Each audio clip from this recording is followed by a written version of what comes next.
Mantour Ministries presents the Mantour Guy Podcast. We may talk about football. We could mention bacon. We might reference Rocky movies. We'll probably discuss the Mantour conferences, but we'll definitely talk about how to grow in our walk with God. Here's your host, the Mantour Guy, Jamie Holden.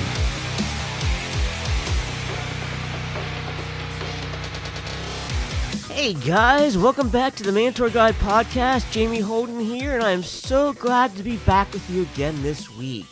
Well, let me start off by saying Happy Father's Day. I know I'm a little early, but this pod, if I waited another week, Father's Day would have been over. So we're going to do our Father's Day podcast this week, and I'm so happy to be able to speak to you this week and honor all the fathers out there.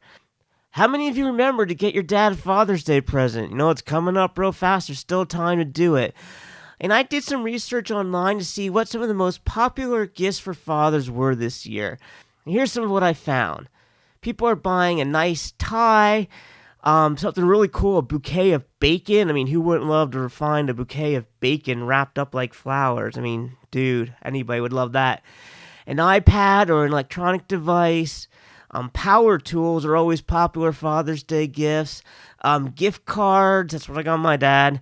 Funny t-shirts, and then there were some unusual gifts I found that people are buying their fathers for Father's Day, like underwear gloves. And if you don't never seen this, Google it. It's gloves that you put in your hand, but they look like underwear. It's the weirdest thing ever. A toilet coffee mug. It's a coffee mug that is shaped and it looks just like a toilet. It's kind of funny, but it's also kind of odd. A bacon mug, a mug with bacon on it. Actually, bacon was a really popular theme when I did my research. In other words, people were buying bacon socks. There was a bacon necktie. The tie actually looked like a piece of bacon. It's really not that attractive, but yeah, it's kind of a cool gift. There was even bacon-scented cologne. And I'm sure no matter what your kids get you this Sunday, whether it's a hand-drawn picture or an expensive Apple Watch, you're going to love it because you're their dad and you love them. And I want to this week in this podcast switch away from the gifts that your kids give to you on Father's Day, and I want to look at some of the gifts that you as a father should give to your kids each and every day. These gifts will help your children grow in their faith and into the kind of adults that you want them to be. So, what are these gifts? Well, the first gift we're going to look at is the gift of your time. I mean, we live in a fast-paced society, and time is one of our most precious commodities. It's the one thing, we never seem to have enough of in life. It always seems like we never have enough time. And because we prioritize our time, we give the most time to the things we think are most important to us. So, that would stand to reason that your children will get the best chunks of your time. And when I say this, I mean having quality time together, talking, playing together, having fun together, time teaching your kids, time sharing your faith, walk with God with your children. But unfortunately, too often as men, this isn't how time gets prioritized. And often our jobs and the career, they get the best part of our time. All right, now I'm not saying you should quit your job or you should not give your job the full 40 hours a week that it deserves. God has called every one of us to be good workers and good stewards of the jobs He has given to us. What I am saying is that every job has a quitting time and you need to leave work at work. All right, now I'm not a father. You all know that I'm not a dad. But I do have family in my life, and this is a lesson that I really struggled with many years ago. I would work 60, 70 hours a week. I'd work 7 days a week, and I'd even work on holidays. Even on Christmas and on Easter I would work. It was an area my mentor really cracked down on me and made me make changes in my life. He showed me that I was giving everything to my ministry, and I was leaving very little for those other people in my life. And he began making me do things to make sure I had quitting time each day. I had to start taking one day off a week. And then when Christmas rolled around that year, he not only made me not work on Christmas Day, he required me to take off the week before and the week after Christmas that particular year to rest and refuel heading into our New Year conferences. Now, I'm sure you're all thinking, wow, Jamie, that's really tough. Somebody made you take 2 weeks off. You probably think that's awesome and wish you could have had 2 weeks off for Christmas. But for me, it was torture. It was really hard for me to just stop, do nothing after going so hard for so long. But it helped me realize that my mentor was right, and my balancing of time was completely out of whack. I had to start giving my time to family and friends.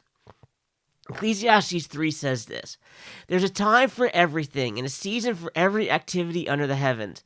There's a time to be born and a time to die, a time to plant and a time to uproot, a time to kill and a time to heal, a time to tear down, a time to build up. There's a time to weep, a time to laugh. There's a time to mourn, and there's a time to dance. There's a time to scatter stones and a time to gather them. There's a time to embrace and a time to refrain from embracing. There's a time to search and a time to give up, a time to keep and a time to throw away.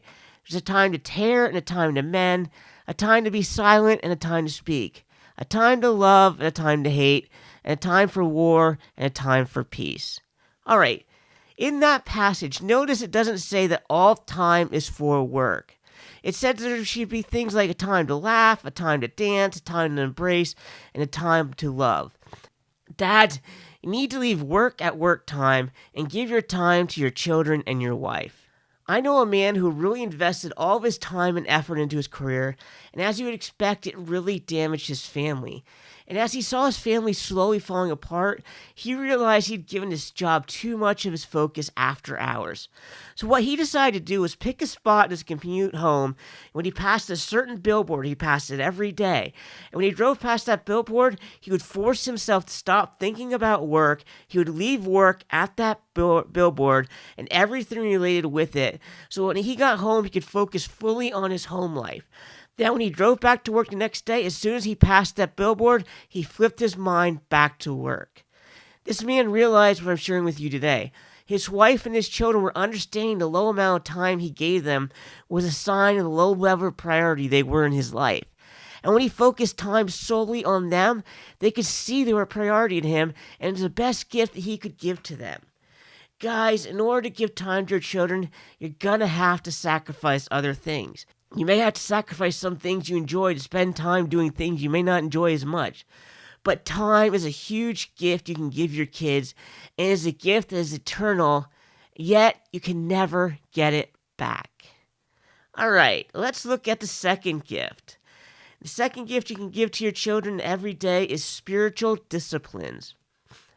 One of the biggest responsibilities you have as a father is teaching your kids how to have a relationship with God. It is the most important thing you can do. Proverbs 22:6 says, "Train up a child in the way he should go. Even when he is old, he will not depart from it." Your job, your number one job as a Christian father, is to pass your walk with God on to your children. You need to be teaching your kids at a young age how to implement their spiritual disciplines into their daily lives. Really, guys, it's your job to teach your children to have a spiritual life. Deuteronomy 6:6-9 says, "Write these commandments that I've given you today in your hearts. Get them inside of you, and then get them inside your children. Talk about them wherever you are, sitting at home or walking the street. Talk about them from the time you get up in the morning to when you fall into bed at night. Tie them on your hands and foreheads as a reminder. Inscribe them on the doorposts of your homes and on your city gates." Guys, that verse is there. They're pretty clear. The responsibility of teaching your kids the ways of God, it's up to you. You need to be the one teaching them the spiritual disciplines and how to do them. So what are these disciplines? Well, the first one is Bible reading. Guys, as soon as your kids are old enough to read, you need to teach them to read the Bible. And even before that, you should be reading the Bible to them. They need to see their dad spending time in God's Word, and when they are old enough to read, they're going to understand how important it is to you, and they're going to want to do it. I remember when I was just a little boy, my mom taught me that there are 31 Proverbs, so if I read one proverb every day, I could read the entire book in a month. And I remember she gave me a navy blue hardcover Living Bible, which is basically 35 years ago's version of the Message. It's a transliteration that was easy for a kid to read. And I can't count how many times I have read Proverbs over my life. Well, I could if I did the math, but an awful lot of times. I've read Proverbs over my life because my mom taught this to me. I've learned to read Psalms when feeling discouraged, to read the Gospel because they're the actual words of Jesus. Man, you should teach your kids to daily read the Bible. It is a habit that will benefit them every day. And then you need to teach your kids to pray. At a young age, pray with them and teach them how they can pray.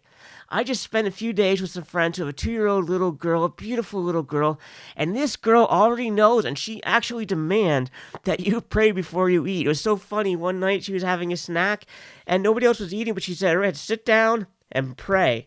Well, she eats this little snack. It was so cute, but she knows already how to thank Jesus for the good things that she experiences at 2 years old.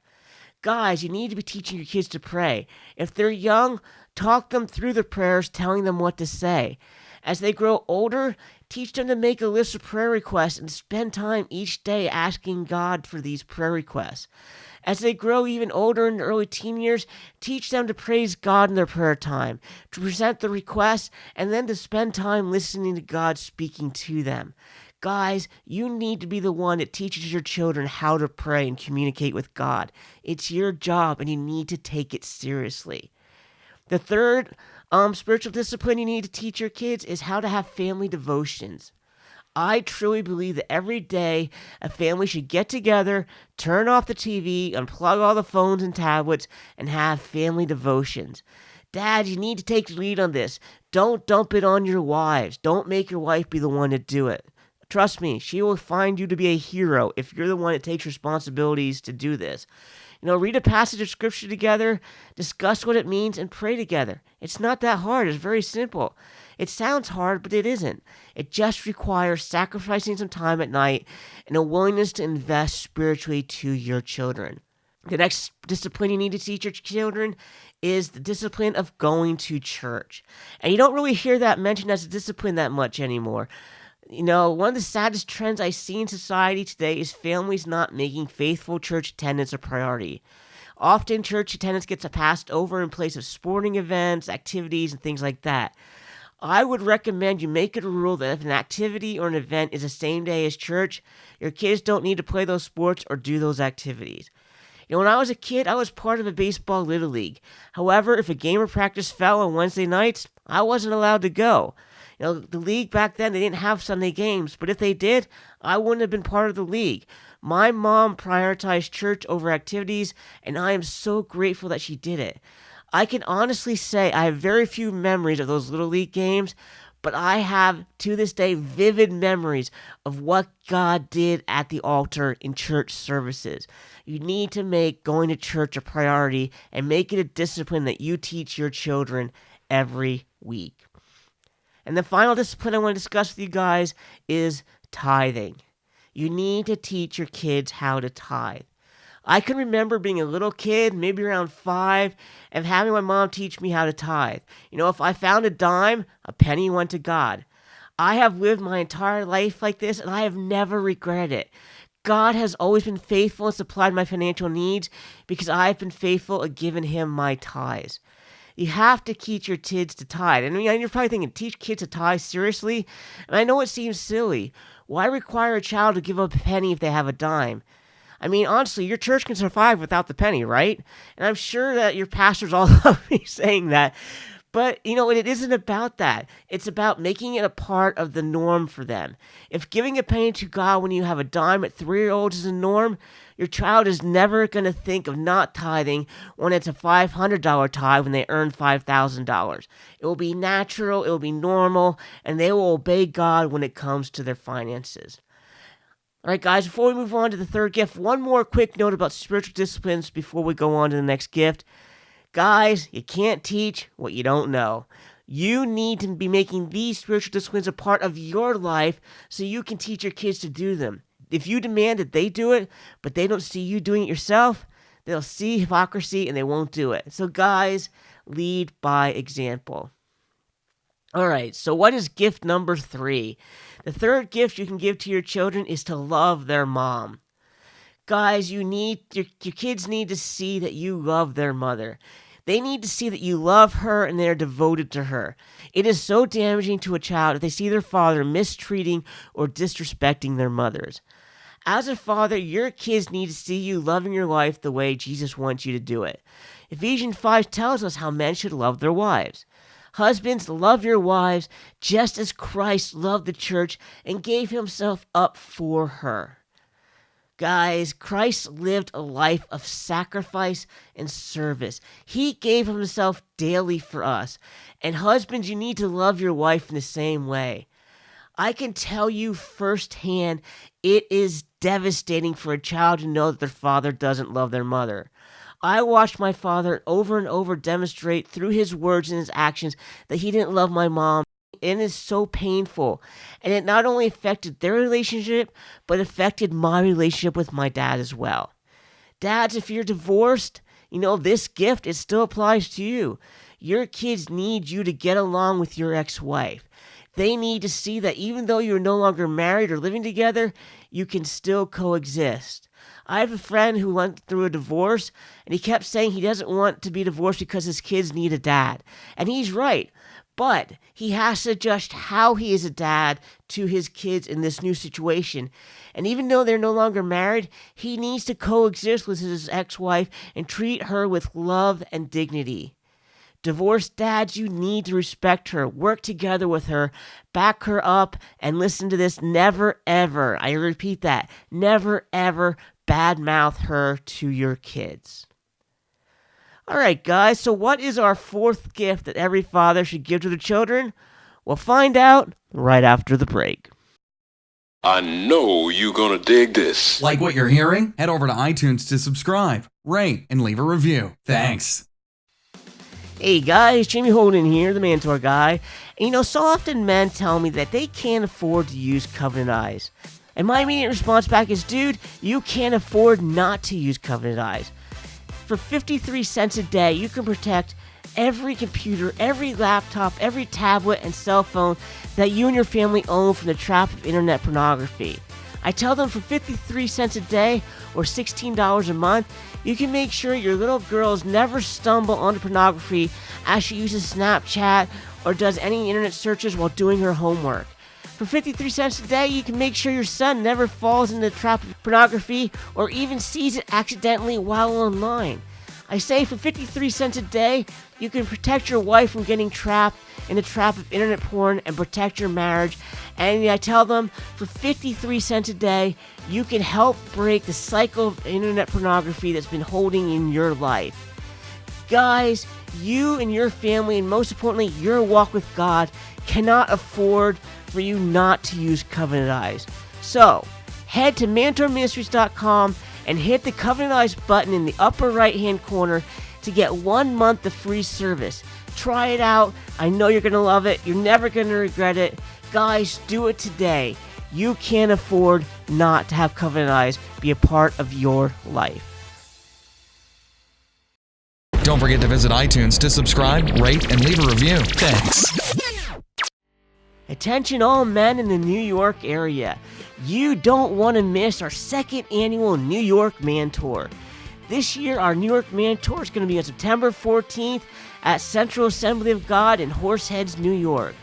Join us as the New York District Superintendent, Dr. Dwayne Durst, brings a powerful main session message with us before we break up into 3 powerful workshop sessions. And then we're going to close with a great final session together. It's going to be a challenging, great time for the men of all ages in the New York area, and you don't want to miss it. So plan now to join us in Horseheads, New York on September 14th at Central Assembly of God for the New York Man Tour. For Mantour conference dates and locations, visit MantourMinistries.com.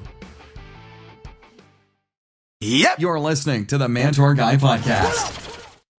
Hey guys, Jamie Holden here. Did you know that only 10% of churches have a healthy, thriving men's ministry? That's only 1 out of 10 churches. Well, my mission is to see this number become 100%. Join me in my work with HEUS Missions to help develop men's ministry in the local church. Become a monthly financial investor in the work God called me to do by going to MantourMinistries.com/partner and clicking on the Give Online button. Together, we can see God continue to move among men. Follow the Mantour Guy on Facebook and Twitter. Thanks. New from Mantour Ministries, Invincible, scaling the mountains that keep us from victory. You stayed at this mountain too long. These words spoken by God to the nation of Israel thousands of years ago still ring true for God's men today. It's not God's will for his sons to stay stagnant in their walk with God, unable to conquer the mountains that keep them trapped in their old way of life. He wants you to climb these mountains and conquer them. You can learn how in Mantour Ministries' new book, Invincible, Scaling the Mountains That Keep Us from Victory. Available today by visiting mantourministries.com. You can climb your mountains. You can claim victory. In Christ, you are invincible. Order your copy today at mantourministries.com. Welcome back to the Mantour Guy Podcast. Welcome back, guys, as we look at the 5 gifts that every father can give to their children daily during this special Father's Day episode.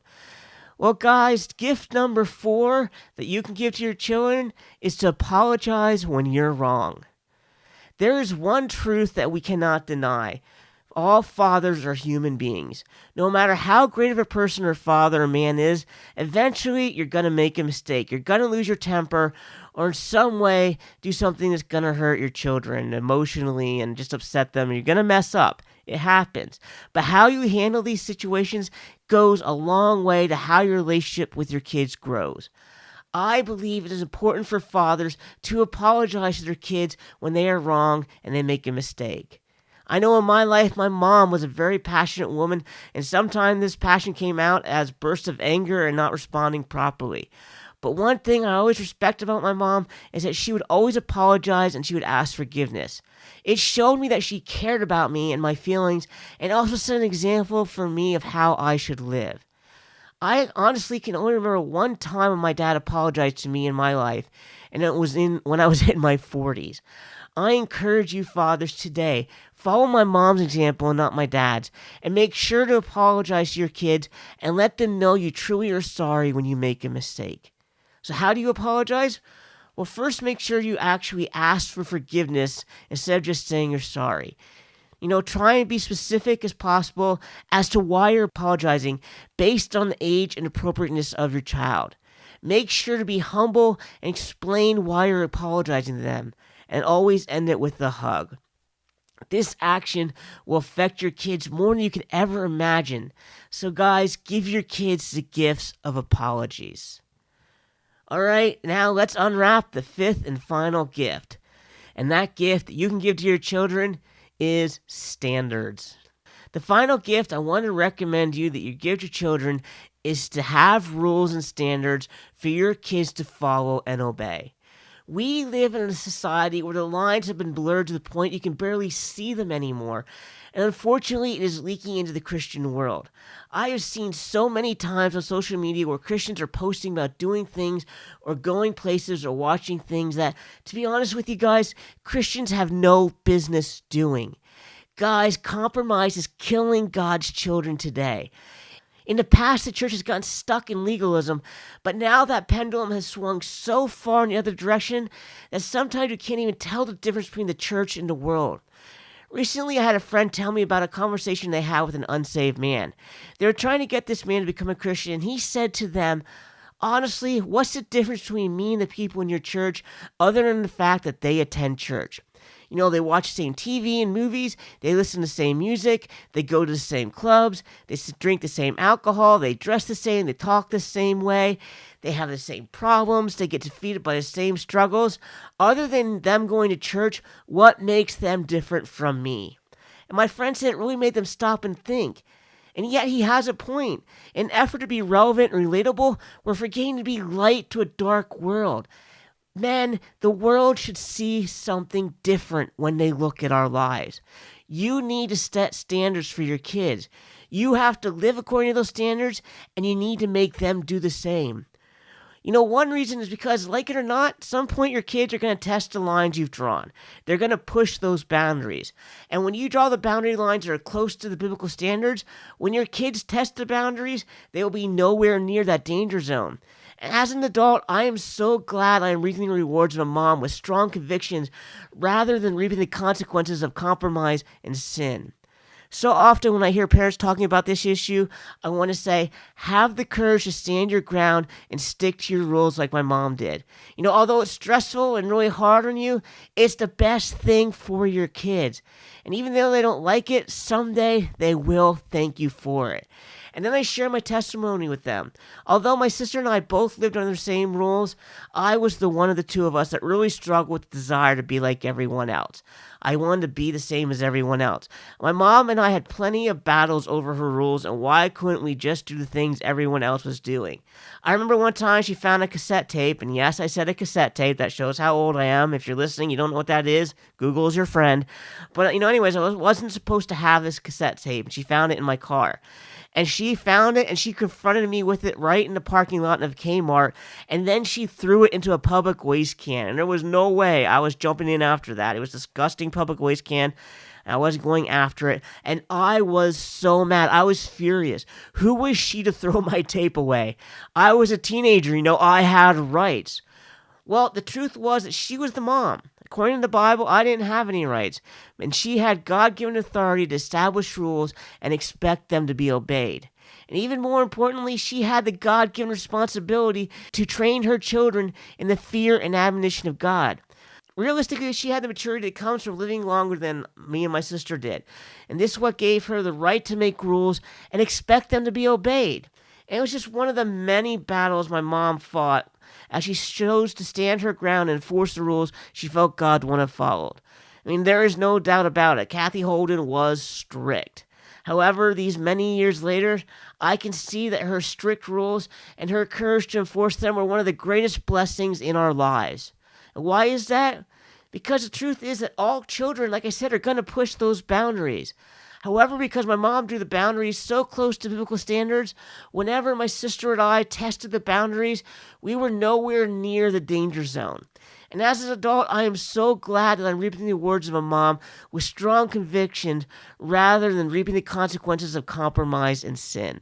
Dads, one of the best gifts you can give your kids is to lay down strict standards. Have the courage, tenacity, and strength to stand by these rules and boundaries no matter what comes against you, even if it's the wrath of an angry teenager. Stand your ground and say, these are the rules we live by. While you live in my house, you live by these rules. If you don't obey the rules, you're going to suffer the consequences, and then you'll live by these rules. Your kids may not thank you for it now, but I guarantee you, in the future, when they look back on their life, they will thank you. More than likely, guys, it's not going to take that long. They're probably going to thank you when they see their friends get into deep trouble for doing the things that you didn't let them go along with and do. Either way, though, standards are an amazing gift to give to your kids. Well, guys, I'm going to end with the same verse we read earlier. Train up a child in the way he should go, and even when he is old, he will not depart from it. I am grateful if my mom did this for me. Honestly, I am old now, and I have not departed from her standards. I still live a strict lifestyle, and I'm grateful that she taught me how to live this way. Dads, you need to set the standards in your home, and your kids will grow into the adults that you want them to be. So there you have it, 5 gifts that you can give your kids daily. They are life-changing investments that you can make that will help your children grow into godly men and women that you desire for them to be. The Mantour Guy's final thought. Guys, as we come to a close today, I want to end by encouraging you today. Encouragement is not something fathers get in today's society.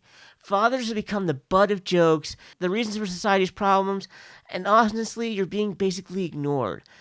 Honestly, a lot of people won't even do Father's Day episodes or things like that for Father's Day anymore because of this. But I felt it was important to do a specific Father's Day episode to honor all the dads out there.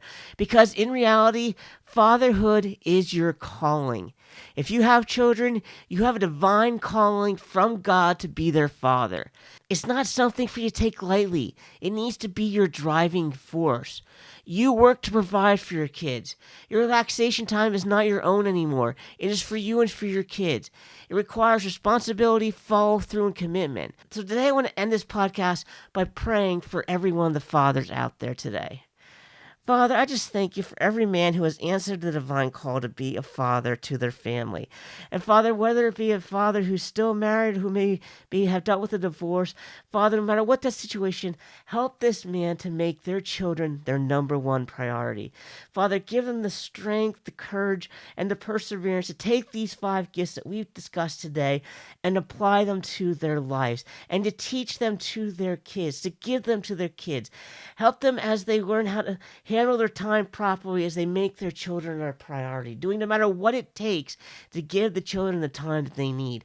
Father, help them as they teach their kids the spiritual disciplines that are so vital for every Christian to know. Father, help them as they teach their kids the standards and the rules and give them the spine of iron as they uphold these standards in their lives, Father God. Help them realize their children need standards and to hold firm that is good for their children. Father, I pray that you'll help them when they make mistakes to realize they need to apologize for these mistakes and do it with a humble, sincere heart so their children can see that they really meant the apology. And Father, help them all, no matter whether they're married or divorced, to show their children that they still love their mom and to treat their mom with the dignity, love, and respect that she deserves. These are great gifts that they can give to their children. Father, help them to implement the words in this podcast to their lives. Bless them, Father, as they fulfill your divine call of parenting the children you've given to them, and give them an amazing, wonderful Father's Day. In Jesus' name I pray, amen. Guys, happy Father's Day, and enjoy it. Enjoy the day. Make the most of it, and just love on your kids.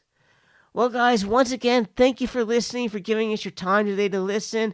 We love it if you shared this podcast to your social media accounts and also gave us good ratings and review on iTunes, Google Play, and Apple Podcasts. Also, don't forget to visit MantourMinistries.com to learn more about our conferences, our books, and our resources. If you haven't bought a Father's Day gift yet for your dad, maybe give him one of our books. You can order it and do an express shipping cost, and we'll get it to you in time for Father's Day. Or go to Amazon. You can buy it there on Amazon Prime or with express shipping and buy one of our Mantour Ministry books. Give it to your dad. I know he'd love it.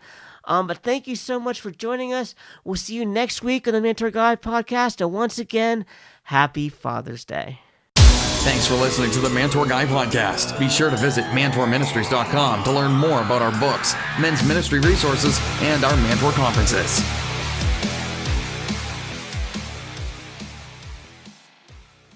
Hey guys, Mantour Guy Jamie Holden here. Are you looking for a speaker at your church or for your men's breakfast, your next men's event, men's retreat, or men's conference? Well, why not bring me in to speak? God has been moving among men as I've been sharing an encouraging word of freedom and victory. We're seeing lives change, men being saved, people being set free, and guys, chains are being broken. So if your church has hurting men and women, contact me to come share this encouraging word of hope and victory to help you grow in your walk with God. One more thing before I wrap up this week, guys. You need to head to covenanteyes.com and sign up today to protect you and your loved ones from the many traps awaiting you on the internet. You know, I am a Covenant Eyes user. I just signed my 69-year-old father up and put Covenant Eyes on his phone and his laptop. I believe in it. It's an amazing tool. It helps you stay pure online. Guys, I encourage you to try it today. If you use the code MANTOR, you get 30 free days. That's 30 free days. What do you have to lose? So head to covenanteyes.com, try it today. Like I said, what do you have to lose, guys? The Mantour Guy podcast, helping men grow in their walk with God.